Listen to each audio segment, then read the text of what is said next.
దర్శనం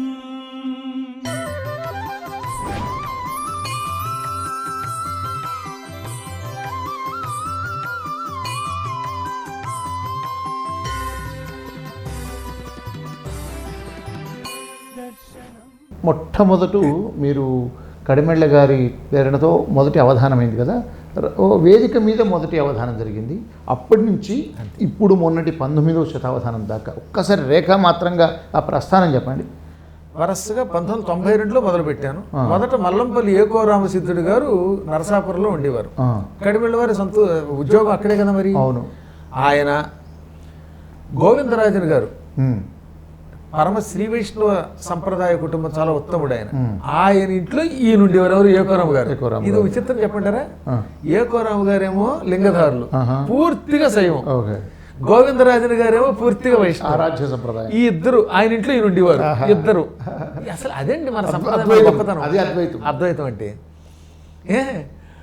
ఆ ఇంట్లోనే గోవిందరాజన్ గారి ఇల్లు, ఏకోరామ గారేమో అద్దెకు ఉండడం, ఈ వాటాలో ఓనర్ గారు, ఈ వాటాలో ఈయన. ఆ ఇంటి అరుగు మీద కూర్చున్నాం. కడిమెళ్ళ వరప్రసాద్ గారు కూడా నాకు పృచ్ఛకుడుగా పాల్గొన్నారండి. మొదటి పృచ్ఛకుడు ఆయన, రెండో పృచ్ఛకుడు ఏకోరామ గారు, అప్రస్తుతం రెడ్డపదవి చక్రావధానం రెడ్డపదవేజీ గారు, గోవిందరాజన్ గారు, చిలకమర్తి సుబ్రహ్మణ్యం, ఇంతమంది పృచ్ఛకులుగా సరదాగా ఇంట్లో మొదలు పెడితే అవధానం 40 నిమిషాలు అయిపోయింది. మొదటి అవధానం 40 నిమిషాలు. ఏది కొన్ని వీళ్ళేం సామాన్యంగా వదలలేదు. అవును, నిషిద్ధాక్షరి కడివెళ్ళవారు. ఆయన చేస్తే ఎవడాగుతాడు? అనేక స్పీడ్ బ్రేకర్లు. పైగా ఆయన ముందే చెప్పారు ఏమని, ఇప్పుడు నేను నిన్ను కనుక జాలితో వదిలితే రేపు నువ్వు దెబ్బతింటావు కాబట్టి వదలను. కానీ కార్యక్రమం 40 నిమిషాలు అయిపోయింది. అప్పుడు కన్నాజీ గాంధీ తాతయ్య గారు దాని పేరు నిడమర్రు అనే ఒక పల్లెటూరులో నా వేదిక మీద మొదటి అవధానం పెట్టిస్తానన్నారు. అద్భుతంగా జరిగిపోయింది అది. ఓ బాబో, అవధానం కూడా అది కూడా సమయంలో రికార్డు అట కదా, అన్ని రికార్డులే. ఆశ్చర్యం. అప్పుడు పశ్చిమ గోదావరి జిల్లా పరిషత్ చైర్మన్, జడ్పీపీ అంటారు, జిల్లా ప్రజా పరిషత్, ఆ చైర్మన్గా ఉప్పులూరులో ఉండి ఎర్రానారాయణ స్వామి గారు, ఆ ఎర్రానారాయణ స్వామి గారు ఉప్పులూరులో చేయించారు. అది దాసరులు పరిపాలించే ఆలయం అన్నమాట. చాలా గొప్ప మనకు దాసరి కథ ఆ కథ. వాళ్ళు పృచ్ఛకులుగా పాల్గొన్నారు.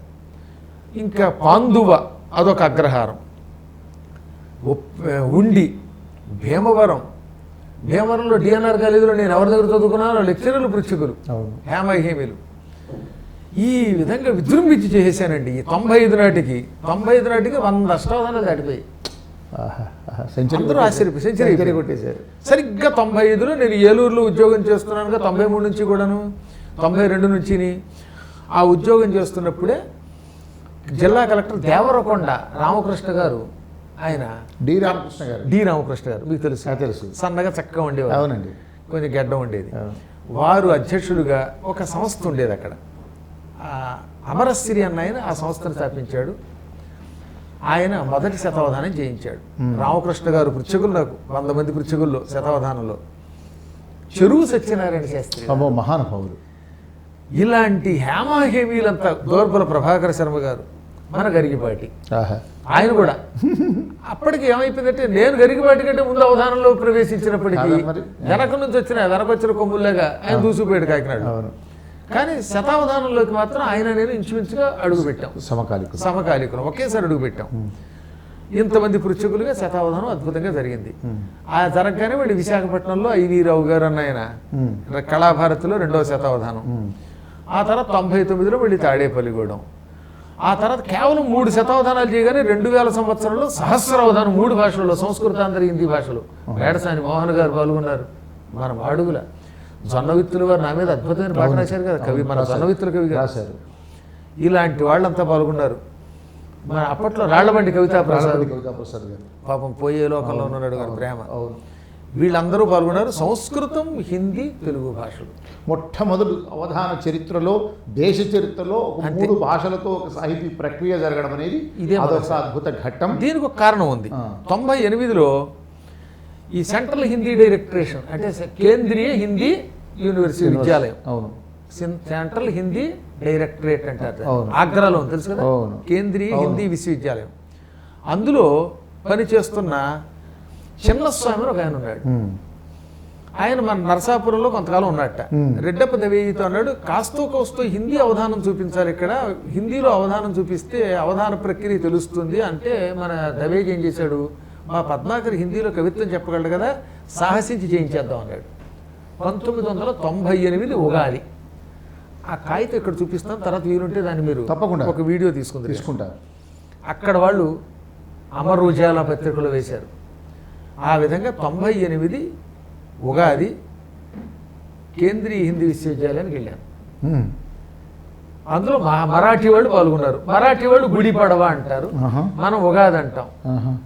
ఈ విధంగా అక్కడ హిందీ అవధానం అద్భుతంగా జరిగేసిందండి. హిందీలో అంటే నాకు తెలిసి హిందీ భాషలో తెలుగు అవధానం యొక్క రుచి అంటే ఈ బాణిలో జరగడం మొదటిసారి గురువు గారు. అదే అంటే అంత పూర్వం ఎవరో ఒక ఆయన చేశారట, చేబ్రోలు శేషగిరి గారు. ఆయన హిందీ ప్రక్రియ చేశారు. నేను పూర్తిగా అడగను కానీ చేశారు, సందేహం లేకుండా. చేబ్రోలు శేషగిరిరావు అన్న వ్యక్తి మహానుభావుడు, రాజమండ్రి వాస్తవిట్ట. ఆయన హిందీలో ప్రక్రియ చూపించారట, అది ఎలా ఉందో నాకు తెలియదు. నేను ఈ ప్రక్రియనే పూర్తిగా ట్రూ ట్రాన్స్లేషన్ చేశాను. అంటే సమస్య దాన్ని పరిపూర్ణం చేశాను. సేమ్ ఇదే మనకి తెలుగులో అష్టావధాన ప్రక్రియ. అవునా? కాకపోతే హిందీలో మనకి తెలుగులో ఇప్పుడు బారుణ నృత్యములు జరిపేటే దర్బారుణని విరుస్తాం, అది అలా కుదరదు, అర్థాంతరంగాసం చేసుకోవాలి. ఏదో కర్నేవాలే కోహి ఏదో కహతే అన్నారు అనుకోండి, అది ఏదో ఇంకో దానికి కలుపుతాం అంతే. అలాంటి హిందీ అవధానం చాలా సంతోషపడ్డారు వాళ్ళు. అప్పచెప్పడం ధారణ చేయడం కష్టం కదా. ఏవు కషి కషి కషి కషి అని వాడు వ్యస్తాక్షరం ఇచ్చాడు, ఒక్కొక్క అక్షరం మరాఠీ వాడు. అది నేను అప్పచెప్తేవాడు ఆశ్చర్యపడి ఒక్కొక్క అక్షరం 16 అక్షరాలు ఎలా చెప్పారని. ఆ విధంగా హిందీలోకి వచ్చిన తర్వాత అప్పుడేం చేశాను, శతావధానం తాడేపల్లిగూడెంలో 3వ చేస్తున్నప్పుడు హిందీ తెలుగు సంస్కృతం కలిపి మిశ్రిత చేశాం. అదే మళ్ళీ సహస్రంలో పెట్టాం, త్రిభాషా సహస్రావధానం. ఆ తర్వాత చాలాసార్లు ఈ ప్రక్రియ సాగింది. ఏదేమైనా దైవానుగ్రహం. ఇంకా తర్వాత చల్లపల్లి ఒక శతావధానం, సికింద్రాబాద్ పద్మారావు నగర్లో దాని ఏమాశ్రమం అంటాం మనం, శివానందాశ్రమంలో. అప్పుడు మీ అన్నయ్య గారు పాల్గొన్నారు, తెలియదు. తర్వాత తెలిసింది నాకు మీ అన్నగారు పాల్గొన్నారు. ఎంతసేపు దత్తాత్రేయ శర్మ గారు అన్నది కానీ దర్శనం శర్మగా మీకున్న గుర్తింపు వల్ల కొంతకాలం పాటు ఆయన అన్నదమ్ములు ఇద్దరు ఎవరెవరో తెలిసేది కాదు. ఆ తర్వాత అర్థమైంది ఇద్దరు అన్నదమ్ములే. నిజానికి మిమ్మల్ని పరిచయం చేసింది అన్నయ్య గారి. ఆయన వేరు మీరు వేరు అనుకునేవాడు, అన్నదమ్ములు తర్వాత తెలిసింది అనుకోండి. ఈ విధంగా మేము రవీంద్ర భారతిలో అవధాన సప్తాహం, అవధానాలు, హరివిల్లు ఒక 4 సార్లు తమరు వచ్చారు, అద్భుతంగా చేయించారు. అందులో సందేహం సప్తాహంలో నేను ఒక అవధానం చేయడం, సరస్వతి దేవుళ్ళలో కూర్చున్నట్టు చేయించడం. గర్వకారణం ఏంటంటే వచ్చిన ఉద్దండులైన సహస్రావధానాలతో అష్టావధానాలు అమ్మవారి ఒడిలో కూర్చున్నట్టు ఆ వయసులో అప్పుడు మేము చిత్రం వేసి మీకు ఇచ్చాము. అవునవును, వేసి ఇచ్చాను. అలా 11 శతావధానాలు అయ్యాయి, సహస్రావధానం అయ్యింది. ఇంకా 2008 తర్వాత ఆగిపోయాయి. ఇది శతావధానాలు. అష్టావధానాలు ఎప్పుడు ఆగవు, ఎందుకంటే అష్టావధానం తేలిక కదండి, మీకు మంచినీళ్ళ అయిపోతుంది. దాంతో చాలా అవధానాలు అష్టావధానాలు చేసినాయి. ఈ 11 శతావధానాలతో ఆపేసామన్నమాట అనుకున్నాను. నాకు ఇంకో భయం కూడా పట్టుకుంది, 2008 తర్వాత 2012 దాకా చేయలేదు కదా. ఎవడన్నా ఒకళ్ళు అడిగినా ఏమో ఇన్నాళ్ళ తర్వాత శతావధానం చేయలేమేమో, అష్టావధానంలో చేసినట్టుగా అనుకున్నాం. ఎవడు అడగలేదు కూడా. హఠాత్తుగా మా కృష్ణపద్మ గారు, అవును, అమెరికాలో ఉన్న శిష్యురాలు ఆవిడ అందనమాట, శతావధానాలు ఎందుకు ఆపారు గురువు గారు అంటే ఏమో అన్నాను. ఈ వయసులో చేయలేనేమో అంటే, లేదు మా గురువు గారి శక్తి మాకు తెలుసు కదా, మీరు చెయ్యండి అంది. మళ్ళీ 2021లో 12వ శతావధానం చేయించారు చక్కడపల్లిలో. ఎంత ఆశ్చర్యం అండి, 2021 ఎక్కడ 8 ఎక్కడ 21, 13 ఏళ్ల తర్వాత 12వ శతావధానం అద్భుతంగా జరిగేసింది ద్రావిడ సంఘం. అది జరగగానే 13వ శతావధానం వెంటనే ఆలస్యం లేకుండా సప్తఖండాల వాళ్ళు చేయించారు. 14 ఆళ్లగడ్డ అహోబలంలో బ్రాహ్మణ సత్రం మాధవరావు గారు మొదలైన వీళ్ళంతా కలిసి ఆళ్లగడ్డలో 14వ శతావధానం చేయించారు. వెంటనే 15వ శతావధానం సింగపూర్ వాళ్ళు చేయించారు. 16వ శతావధానం అమెరికాలో డాలస్లో ఆటా వాళ్ళు చేయించారు. అంటే మన కృష్ణపద్మ గారు, సింగిరెడ్డి శారద గారు వీళ్ళందరూ ఉన్నారు. అది ఆటా వాళ్ళది. 16వ కానీ 17వ శతావధానం బెంగళూరులో చేయించారు. దానికి కూడా మీ అన్నయ్య గారు వచ్చారు. కంది శంకరయ్య గారు వీళ్ళందరూ ఈ అన్నిట్లో వీళ్ళు పాల్గొన్నారండి. శంకరయ్య గారు ఉన్నారు, సంగరపట్నం నరసయ్య గారు వాళ్ళంతా వచ్చారు, ఆచార్య గారు. 17వ కానీ 18 శ్రీకాకుళం 19వ వార్షికోత్సవంలో దర్శనం భాగ్యం కలిగింది. ఈ విధంగా 19 నాది 19వ శతావధానం, మీది 19వ వార్షికోత్సవం. ఈ విధంగా అద్భుతంగా 19 శతావధానాలు నేటికి 1255 అష్టావధానాలు సాగాయి. ఇది కాక చతుర్గుణిత అష్టావధానాలు అంటే 432 మందితో 4 చేశాం. కడిమెళ్ళ వారు నేను జంటగా, నేను కోటా జంటగా, నేనున్ను ఇంకొక ఆయన మన సిద్ధేశ్వరానంద భారతీ స్వామి వారి శిష్యులు, ఆయన నేను కూడా చేశాం. పాలపర్తి శ్యామలానంద ప్రసాద్ గారు నేను కూడా భద్రాచలంలో చేశాం జంటగా. అందరితో జంటగా చేసిన శిష్యులు వేరు గనక నా అదృష్టం సంస్కృతాంధ్ర శతావధాని వాళ్ళ నువ్వా నేనా అనే పాండిత్యం కలిగిన శ్రీచరణ్ తయారయ్యాడు నాకు. ఆయన అమెరికా వాడు. ఎప్పుడో 21 ఏళ్ల క్రితం 22 ఏళ్ల క్రితం అమెరికా వెళ్ళిపోయి స్థిరపడిపోయినవాడు. ఎంత గొప్ప సంస్కృత పాండిత్యం. సంస్కృతంలో అటువంటి వ్యాకరణ పండితులు మళ్ళీ మనకి చాలా తక్కువ మంది దొరుకుతారు. దూర్పల ప్రభాకర శర్మ గారు లాంటి వాడు. మీరు ఆ మాట అన్నారంటే అతను ఎంత భాగ్యవంతుడు. అసలు ఇక్కడి నుంచి అక్కడ దాకా మొత్తం సూత్రం చెప్తాడు. సంస్కృతంలో శతావధానం అతని చేత చేయించి అతనితో జంటగా చేశాను.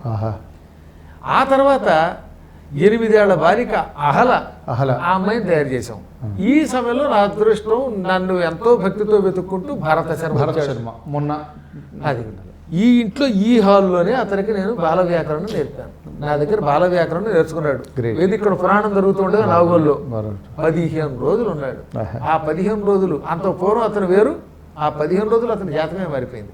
అంత పూర్వం అక్కడక్కడ చేయడం కాదు, వేదిక అవధానం మా పీఠంలో చేయించాం ఏలూరులో, స్టేజ్ ప్రత్యక్ష అవధానం. ఆ తర్వాత శతావధానం కూడా ఆళ్ళగడ్డలో మొదటి శతావధానం మననే చేయించాం.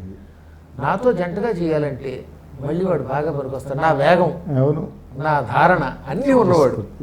అటు శ్రీచరణ్ ఇటు ఇతను తయారయ్యారు. అతనితో కూడా తొందరలో శతావధానం ఒకటి జంటగా చేయించాలని మా కృష్ణ పద్మ గారు అన్నారు. అది మీరు కూడా గురువుని ఆ యోగం మీకే పట్టాలి. భగవంతుడు అది మీకు ఇచ్చేస్తారు, సందేహం లేదు. గురు శిష్యులు ఇద్దరు అత్యంత వేగంగా భజన చెబుతూ అత్యంత వేగంగా ధారణ చేస్తూ ఇద్దరూ గానం చేయగలరు. అవునండి, అదొక అదృష్టమే కదా మరి. అంతే కదా. దర్శనం